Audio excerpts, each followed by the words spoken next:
как один мой друг сказал, ну вот если бы не было бы, говорит, там, скажем, для некоторых кандидатов Аслана Бжани, я предполагаю, о чем бы они вообще говорили. Даже благодарить по-человечески некоторые не в состоянии. Я так считаю, каждый гражданин Абхазии, начиная с маленького возраста, для него президент страны является неким образцом. Образцом в умении говорить, вести себя. Но это колоссальнейшая ответственность. А мне показалось, что не все понимают, что это ответственность. Уровень дебатов я смотрел и так далее, меня, честно говоря, не очень это не впечатлило. Я честно должен признать, не впечатлило.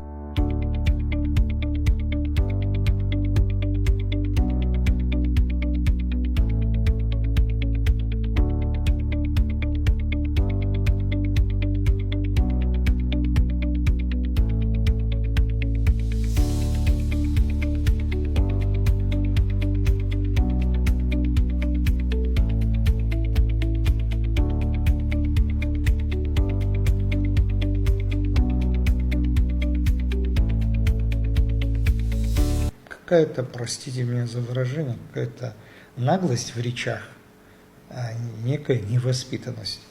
Ну, я понимаю, это та молодежь, которая не стояла на Ингуре, как говорится, на границе с грузинами. Это те, которые не знают, как их родители добыли этот хлеб. Не знают, как их бабушки и матеря переходили границу с мешками мандарин, и заработали это. И если он видит, на мой взгляд, что интересы нашего народа может больше защитить кто-то другой, он должен вывод соответствующий. Если его интересы стоят в этой плоскости, если же только личные индивидуальные интересы, эгоистические, тогда другое дело.